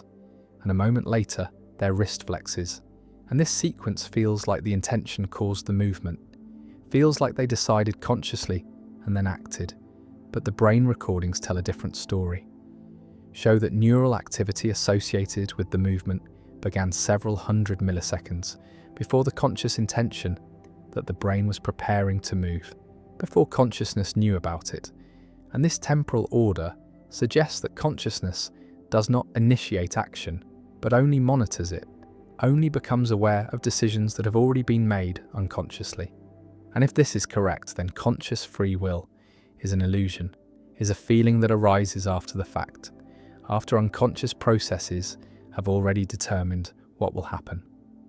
The paradox is that subjectively, we feel like we consciously decide and then act, feel like conscious intention is the cause of action, but objectively, the neural evidence suggests that unconscious processes cause both the action and the conscious intention, that consciousness is not in the driver's seat but is a passenger, observing but not controlling, and this disconnect between subjective experience and objective reality creates the paradox, makes us wonder whether free will is real or illusory, whether we are agents who initiate actions or spectators who witness actions that our brains have already decided to perform.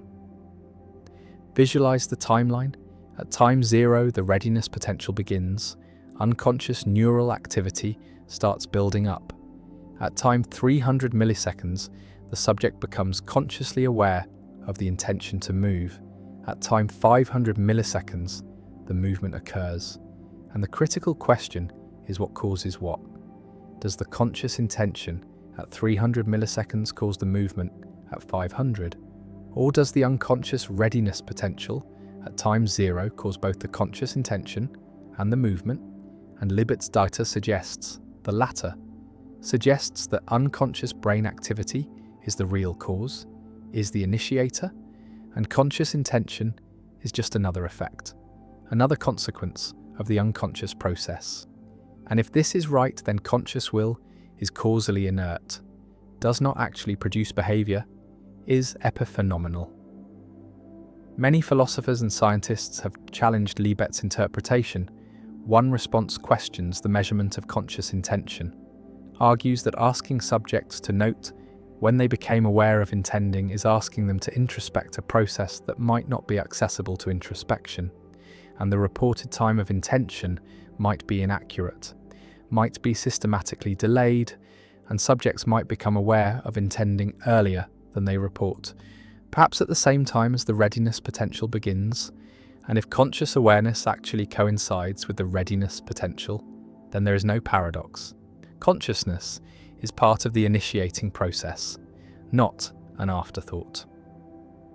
Another response distinguishes between different kinds of decisions, argues that Libet's experiments involve arbitrary decisions, spontaneous movements without specific goals or reasons, and these are not typical of the kinds of decisions we care about when discussing free will.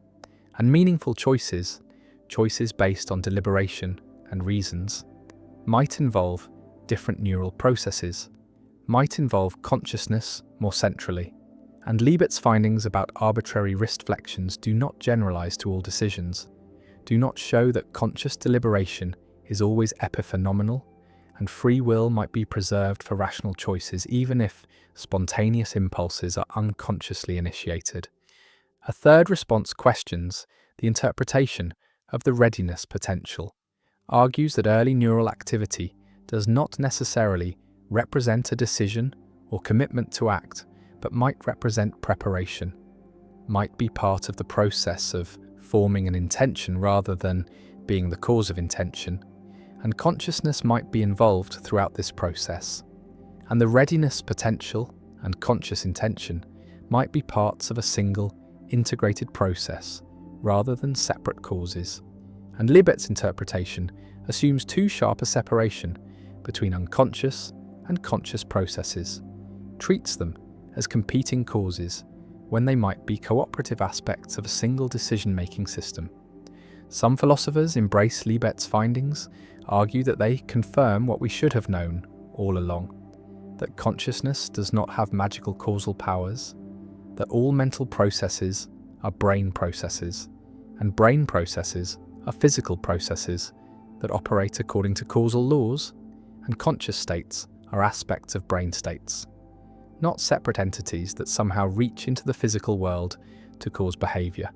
And Libet's experiments help dispel the Cartesian illusion that consciousness is a separate substance with independent causal power, help show that we are physical beings whose actions are caused by physical brain processes, and consciousness is part of this physical system, not a separate controller. Libet himself proposed that consciousness might not initiate actions, but might have a veto power, might be able to stop actions that unconscious processes have initiated. And he found some evidence for this, found that conscious intention could inhibit movements, even after the readiness potential had begun. And this veto function preserves a role for conscious will, makes consciousness a gatekeeper, if not an initiator.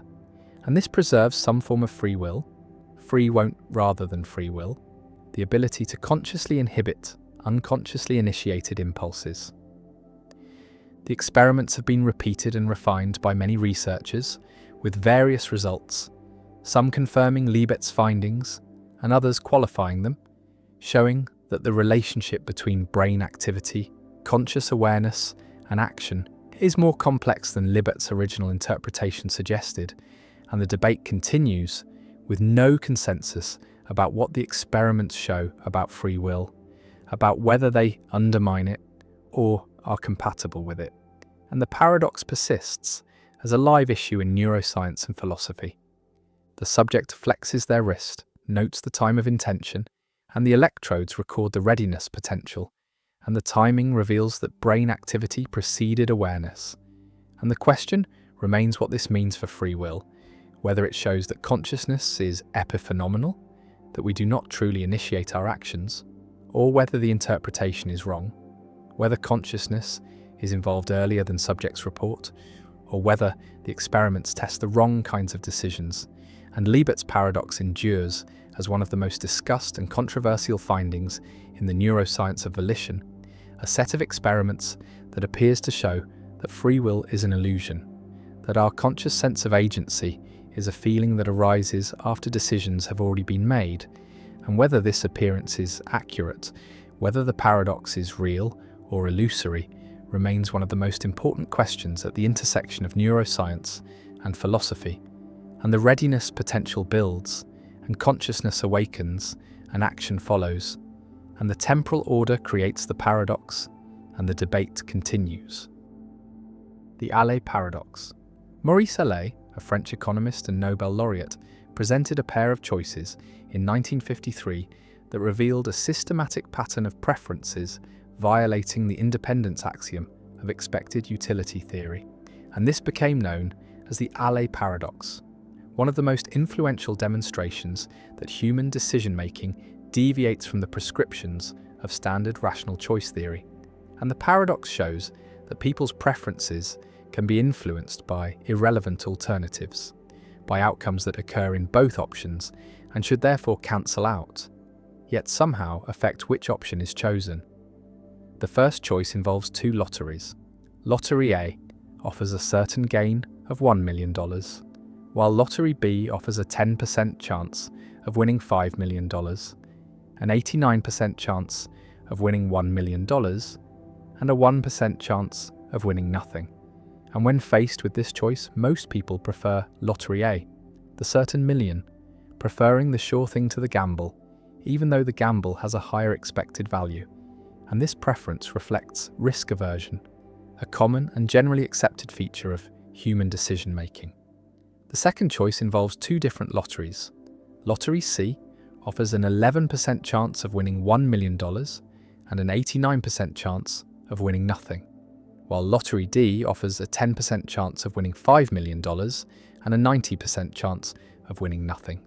And when faced with this choice, most people prefer Lottery D, the gamble with the higher potential payoff, accepting the slightly lower probability of winning in exchange for the much larger prize.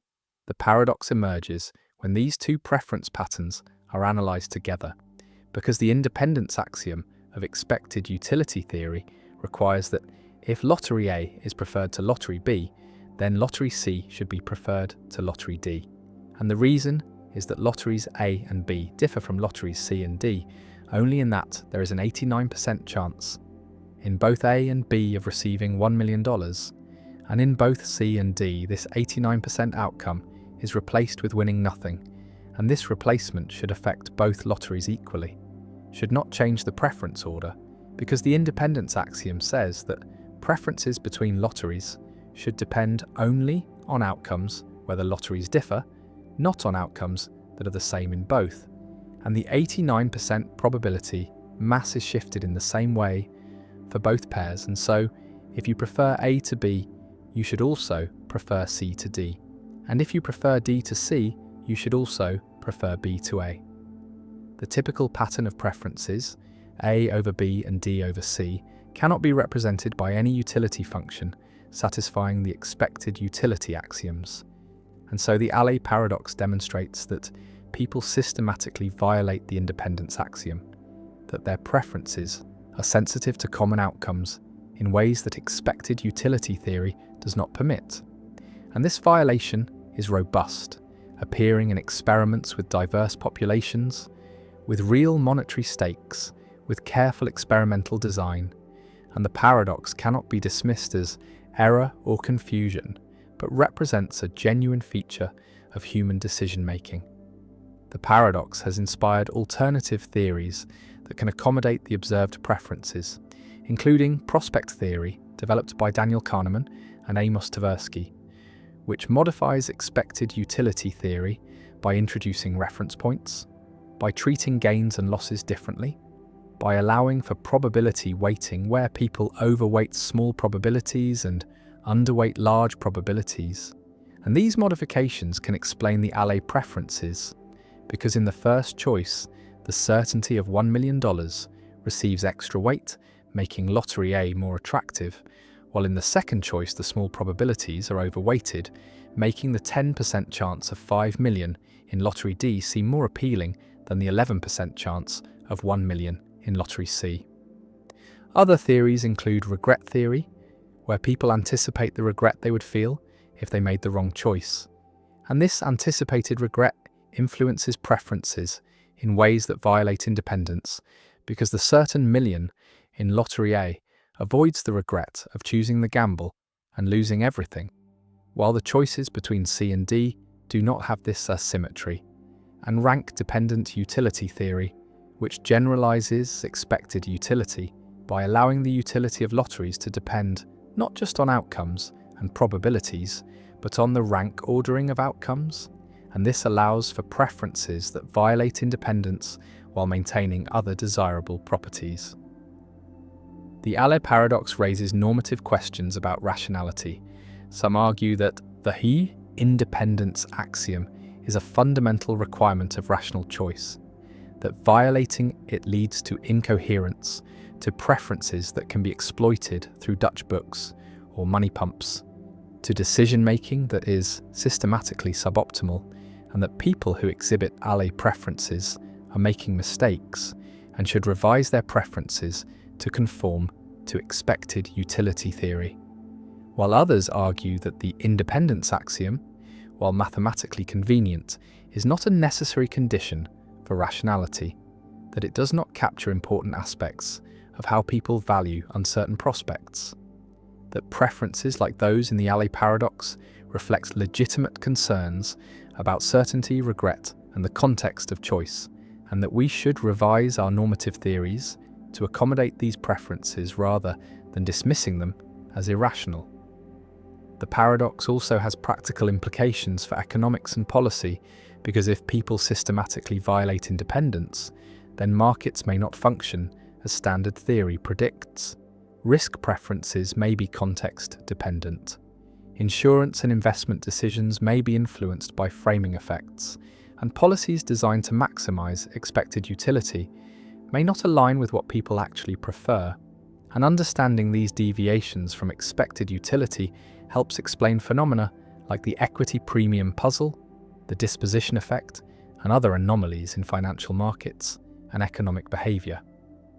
The lotteries sit before you, the choices must be made, and your preferences, revealed through your choices, tell a story about how you value certainty and risk, about how you weigh probabilities and outcomes, and the story violates the axioms of rational choice, violates the clean mathematical structure of expected utility theory, and yet the choices feel reasonable, feel justified, feel like they reflect something important about value and uncertainty that the theory misses, and the paradox persists. The gap between theory and behavior remains. The independence axiom is violated again and again in experiments and in life, and decision theorists must choose. Either insist that the axiom is normatively binding and that violators are irrational, or acknowledge that the axiom is too strong, that rational choice is more complex than expected utility allows, and that new theories are needed to capture the richness of human decision-making.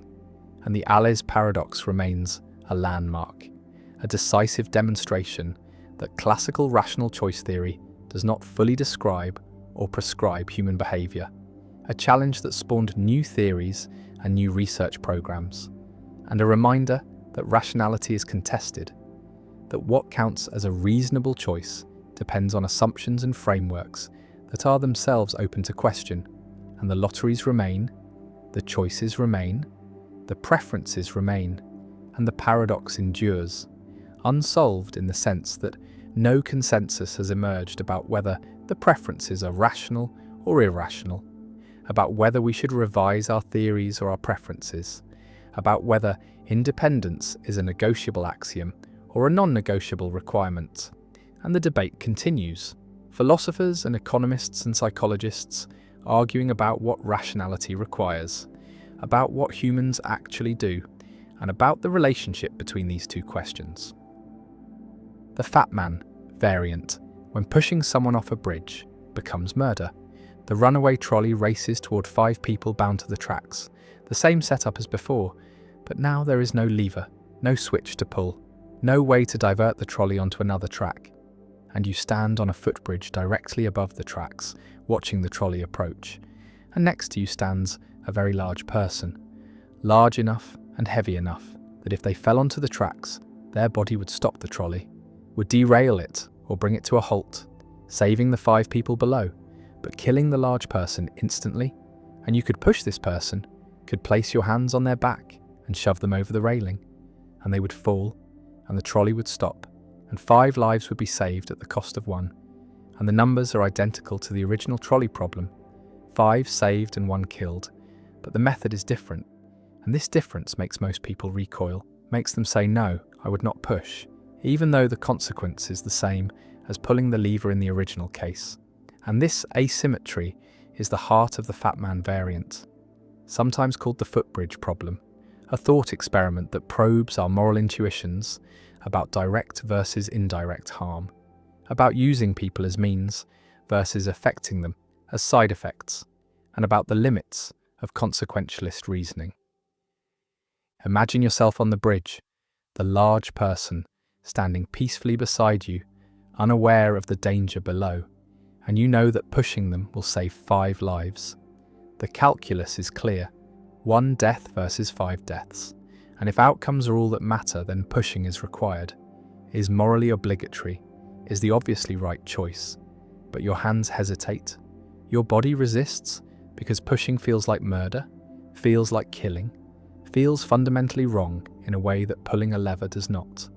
And this feeling, this visceral moral reaction, reveals something about how we think about ethics, reveals that we distinguish between different ways of bringing about the same result, that the means matter, not just the ends, that how we save lives affects whether saving them is permissible. The distinction centers on intentionality and instrumentalization. In the original lever case pulling, the lever diverts the trolley, and the 1 person on the side track dies as an unfortunate consequence. Their death is foreseen, but not intended. You are not trying to kill them. You are trying to redirect the trolley, and their presence on the track is almost incidental. If they were not there, the trolley would still be diverted and the 5 would still be saved, whereas in the Fat Man case, pushing the person is specifically intended to use their body as an obstruction. Their death is not a side effect, but the means by which the trolley is stopped. You are deliberately killing them to achieve your goal, and if by some miracle they survived the fall, the trolley would not be stopped and the 5 would not be saved. Their death is essential to your plan, is what you're aiming at. And this makes the act feel more like murder, more like treating a human being as a mere object, as a tool to be used and discarded. Kantian ethics formalizes this intuition through the principle that persons are ends in themselves and should never be treated merely as means, and pushing the large person treats them as a mere means, uses their body without their consent to achieve a goal, reduces them to an instrument. Whereas pulling the lever does not treat the 1 person on the side track as a means. They are harmed as a side effect, but not used, not instrumentalized. And this distinction, Kantians argue, is morally crucial, marks the line between permissible and impermissible killing. And the Fat Man variant falls on the wrong side, is impermissible because it uses a person, violates their dignity, treats them as less than fully human. Consequentialists reject this reasoning, argue that the distinction between intended and foreseen harm is morally irrelevant, that what matters is the result, 5 lives saved and 1 life lost, and whether the 1 person is killed as a means or as a side effect makes no difference to the outcome, makes no difference to the people involved. The large person dies either way.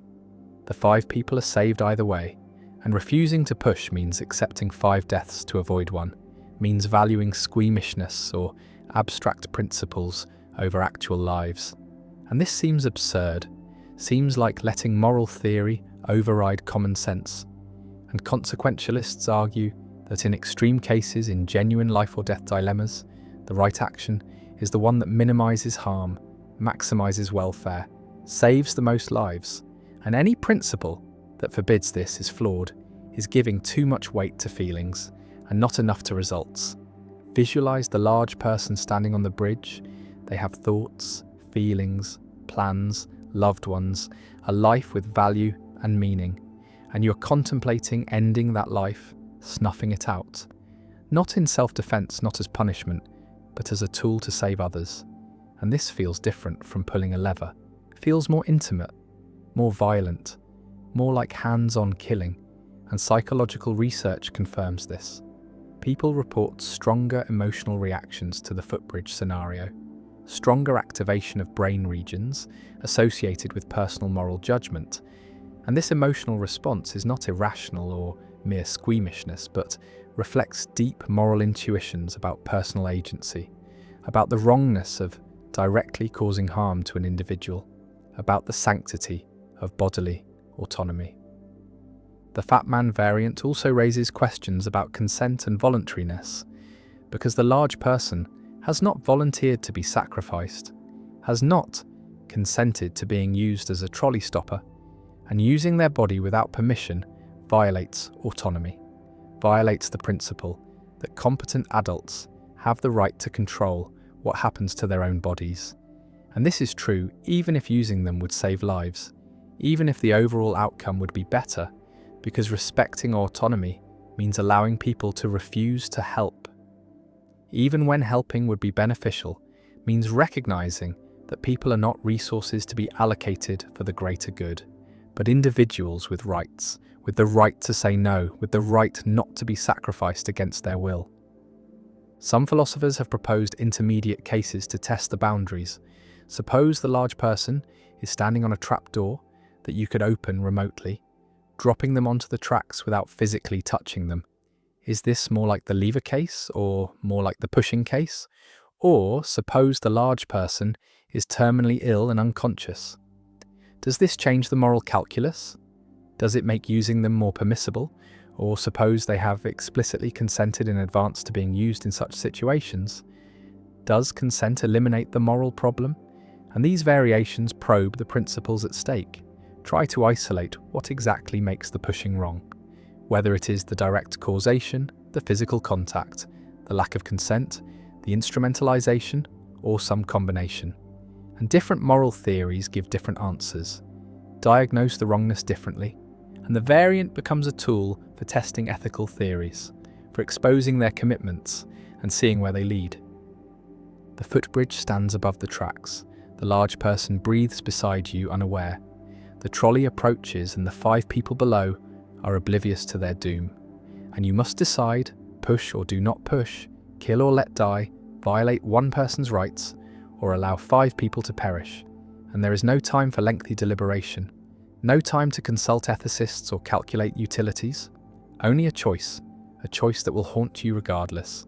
Because pushing means you killed someone, placed your hands on them, and ended their life. And not pushing means 5 people died who could have been saved. And either way, the weight is crushing. The responsibility immense, and the Fat Man variant offers no comfort, no resolution, only the stark presentation of a choice that reveals the limits of moral theory, the inadequacy of simple principles, the irreducible difficulty of cases where values conflict, where any action involves loss, and the problem remains, a thought experiment that disturbs, that challenges, that refuses to yield easy answers, and that reminds us that morality is not a puzzle with solutions, but a practice requiring wisdom, courage, and the willingness to live with choices that are never fully justified, never free of doubt, never untainted by the recognition that whatever we do, someone suffers, and we are responsible. The information paradox. What happens to information? When it falls into a black hole, A black hole forms when a massive star collapses. Its gravity becomes so intense that nothing can escape, not even light, and the boundary beyond which escape is impossible is called the event horizon, a spherical surface surrounding the black hole, and anything that crosses this horizon is lost forever, pulled inexorably toward the central singularity where density becomes infinite and the known laws of physics break down. And this seems straightforward. Black holes consume matter and energy. They grow as they absorb material, and information about what fell in is destroyed, erased from the universe. But this simple picture creates a profound paradox, because quantum mechanics insists that information cannot be destroyed, that the universe preserves a complete record of its state, that if you know the present perfectly, you can, in principle, reconstruct the past. And this principle of information conservation is fundamental to quantum theory, underlies the mathematics of quantum mechanics. And if information can be destroyed in black holes, then quantum mechanics is wrong, or incomplete, or requires modification. And this clash between black hole physics and quantum mechanics is the information paradox, first articulated clearly by Stephen Hawking in the 1970s and still not fully resolved despite decades of intense research. Imagine throwing a book into a black hole. The book contains information, words on pages encoding knowledge, and as the book falls toward the event horizon, it crosses that boundary and disappears. And an observer watching from outside can never retrieve the book, can never read its contents. The information seems lost, and if millions of books are thrown in, if stars and planets and entire galaxies are consumed, all that information vanishes and the black hole carries no record of what it ate. It is characterized completely by just three numbers: its mass, its electric charge, and its angular momentum, and everything else.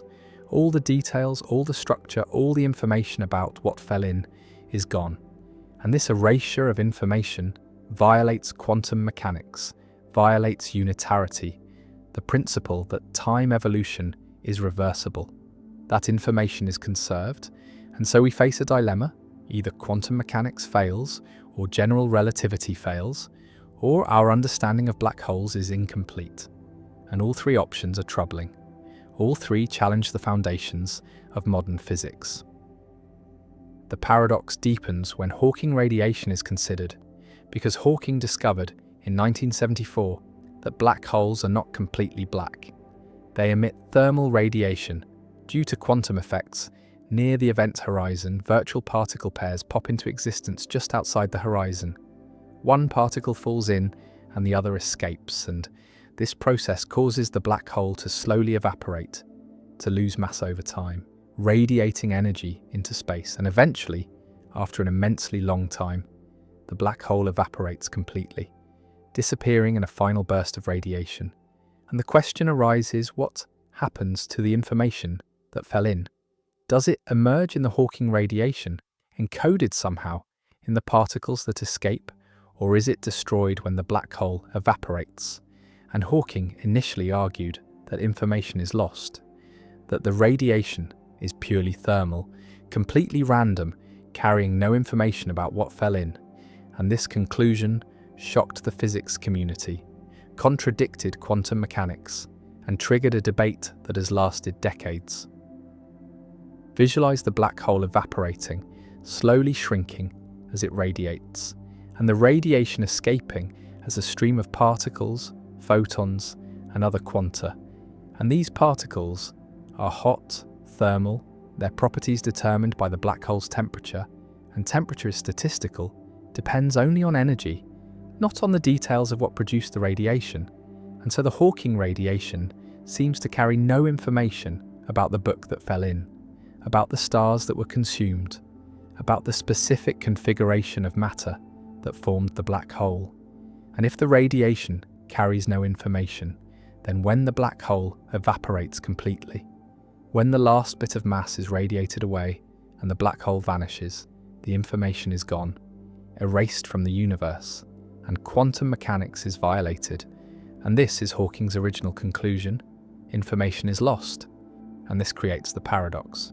Many physicists rejected this conclusion, argued that information must somehow be preserved, that the radiation must carry subtle correlations, quantum entanglements that encode the information in ways that are not obvious, that appear thermal locally but contain hidden structure globally.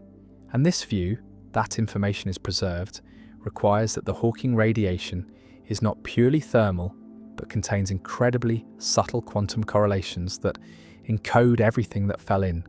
And these correlations would be fantastically complex, impossible to detect in practice, but they must exist to preserve unitarity, to maintain consistency with quantum mechanics. And this led to proposals about how information might escape, perhaps through quantum corrections to Hawking's calculation, perhaps through the interior structure of black holes being more complex than classical general relativity suggests, perhaps through the holographic principle, which says that all information in a region of space can be encoded on its boundary. And so information that falls into a black hole is actually stored on the event horizon, not lost inside, and gradually released as the black hole evaporates. The debate between information loss and information preservation became one of the most important controversies in theoretical physics, with Hawking on one side arguing for loss, and most of the quantum mechanics community on the other arguing for preservation, and the stakes were high. If information is lost, then quantum mechanics needs revision. If information is preserved, then general relativity, or our understanding of black hole interiors, needs revision, and either way, fundamental physics faces a crisis. And the paradox drove research in string theory, quantum gravity, holography, and black hole thermodynamics. And gradually, a consensus emerged that information is probably preserved, that Hawking radiation is not purely thermal, but carries information in subtle quantum correlations, though the details of how this works remain contentious and incomplete. Hawking eventually conceded the argument, famously changed his mind in 2004, and admitted that information is probably preserved, though he did not provide a complete mechanism, and the information paradox remains partially resolved. The community believes information is preserved, but lacks a complete detailed understanding of how information encoded in matter that falls into a black hole is transferred to the Hawking radiation that comes out. And this question touches on the deepest issues in quantum gravity, on the unification of general relativity and quantum mechanics, on the nature of spacetime at the Planck scale, and on the limits of what can be known about the interior of black holes. And the paradox endures as a driving force in theoretical physics, a puzzle that has inspired new ideas, new mathematics, new ways of thinking about space and time and information. The book falls across the horizon, its pages fluttering, its words disappearing, and the black hole absorbs it, grows slightly more massive, and eventually the black hole evaporates. Hawking radiation streaming out, particles escaping, and somewhere in that radiation, encoded in correlations too subtle to detect, the information about the book survives, preserved by the laws of quantum mechanics, hidden but not destroyed. And the paradox resolves, not by destroying information, but by recognizing that black holes are more subtle than they seem, that the event horizon is not a simple boundary, but a complex quantum surface, that the interior is not a simple void, but a region where space-time and quantum mechanics intertwine in ways we are only beginning to understand. And the information paradox remains, solved in principle, but not in detail, a monument to the challenge of reconciling quantum mechanics and gravity, and a reminder that black holes, mysterious and powerful, continue to teach us about the fundamental nature of reality, about the limits of our theories, and about the deep connections between information, entropy, and the structure of spacetime. The paradox of choice, why having everything makes us want nothing. A shopper stands in the cereal aisle of a modern supermarket, surrounded by hundreds of options, dozens of brands, each offering multiple varieties, chocolate cereals and fruit cereals and granola and organic options and sugar-free options and high-fiber options. and the shopper came with a simple goal: to buy cereal, but now faces a wall of choices, and minutes pass. Then more minutes, as the shopper reads labels, compares prices, weighs nutritional content against taste preferences, and the simple task becomes exhausting, becomes overwhelming, and eventually the shopper either picks something randomly just to escape the aisle, or leaves without buying anything at all, paralyzed by too many options. And this is the paradox of choice, articulated by psychologist Barry Schwartz. The observation that while having some choice is better than having none, having too many choices can actually make us worse off, can lead to decision paralysis, anxiety, dissatisfaction, and regret. And this paradox challenges the assumption that more freedom and more options always lead to better outcomes. Suggests instead that there is an optimal amount of choice beyond which additional options become burdensome rather than beneficial. Imagine living in a world with few choices, a small village where there is one type of bread, one kind of shoe, limited options for occupation and lifestyle, and people generally wear what everyone wears, eat what everyone eats, follow the paths that tradition provides. And this limited choice can feel constraining, can prevent people from finding what truly suits them, can force them into roles and lifestyles that do not fit, but it also simplifies life, reduces the cognitive burden of decision-making, provides clear social scripts and expectations, and people in such societies often report high satisfaction because expectations are managed, because the gap between what they have and what they could have is small. And now contrast this with modern, affluent societies where choice proliferates endlessly, where every decision, from what to eat for breakfast to what career to pursue, involves navigating vast option spaces. And while this freedom allows for personalization, allows people to find exactly what they want, it also creates anxiety, creates the constant question of whether a better option exists, whether the choice made was optimal. And this anxiety erodes satisfaction even when the chosen option is good, because the existence of unchosen alternatives haunts a decision. The paradox operates through several psychological mechanisms. First is decision paralysis. When faced with too many options, the cognitive load of evaluating them becomes overwhelming. And rather than carefully comparing all options, people either make hasty decisions to escape the complexity or defer the decision entirely, avoid choosing at all. And this is why offering more product varieties can sometimes decrease sales, why adding options can reduce rather than increase engagement, because each additional option adds to the burden of decision making, and at some point the burden exceeds the benefit and people opt out. Second is regret and second guessing. When there are many options and you choose one, the existence of all the unchosen options creates opportunity for regret, creates the thought that perhaps one of the other options would have been better, and this regret is stronger when there are more alternatives because each alternative represents a path not taken, a potential source of better outcomes. And so the chosen option must compete not just with reality, but with imagination, with idealized versions of what the unchosen options might have provided, and actual outcomes rarely exceed these idealized counterfactuals.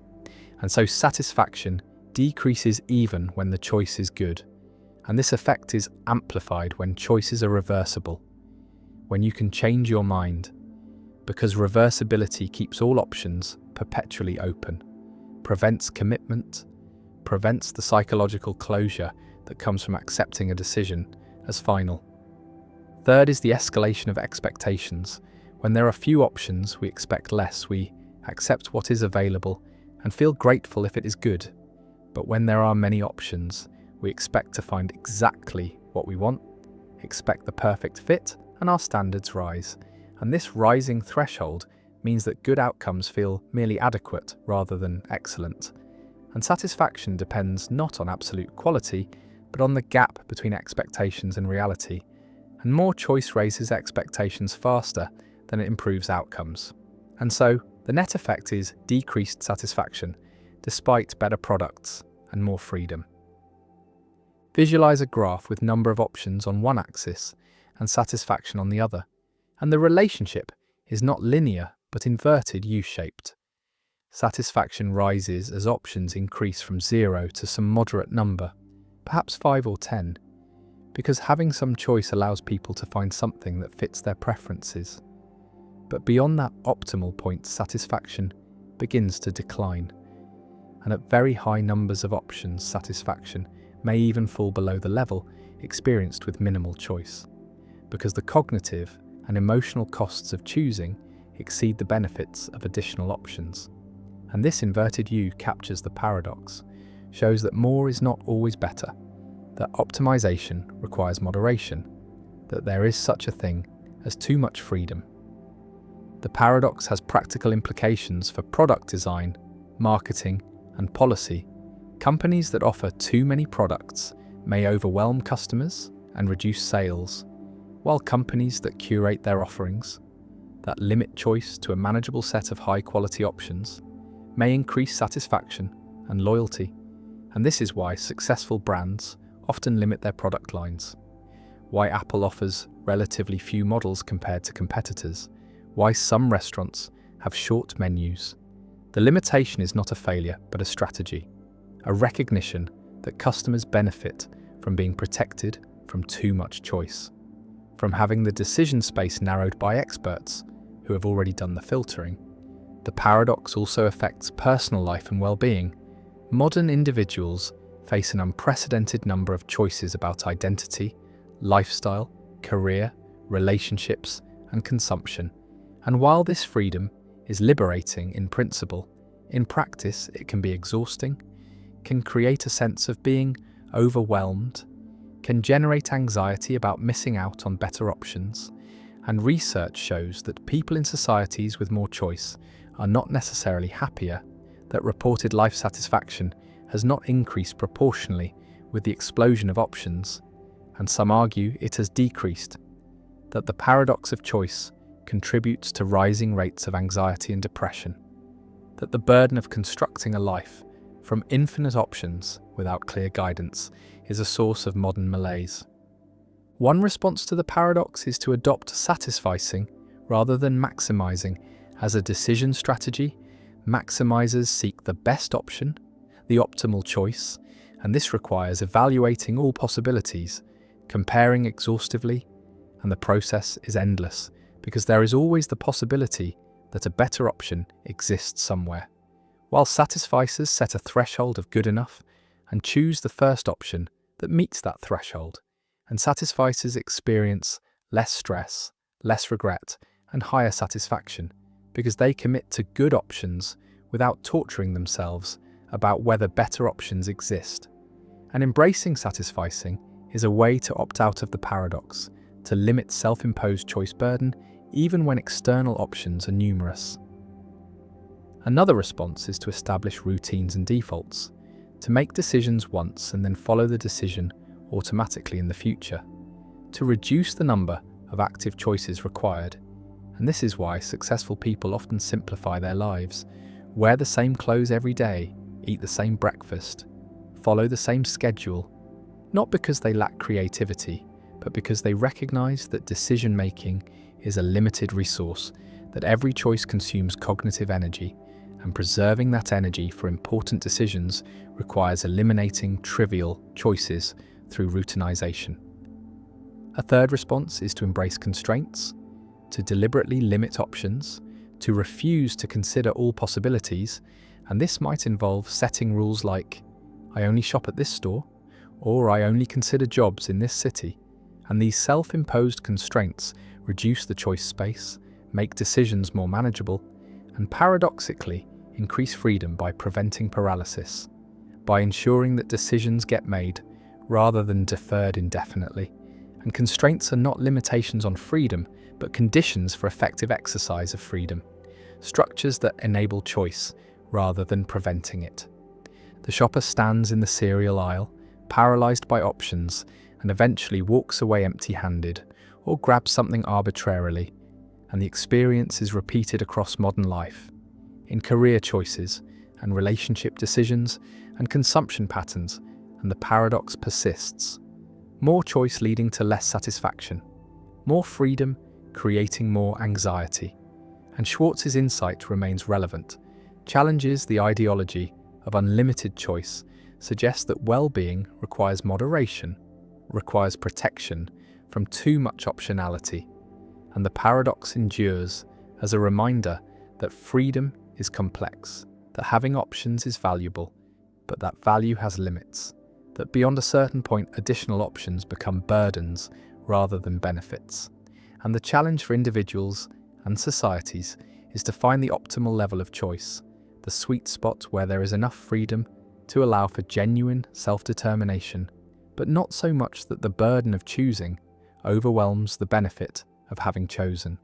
And the paradox remains a feature of modern affluent societies, a price paid for abundance, and a problem that requires not more choice but wiser choice, not more options but better frameworks for navigating options.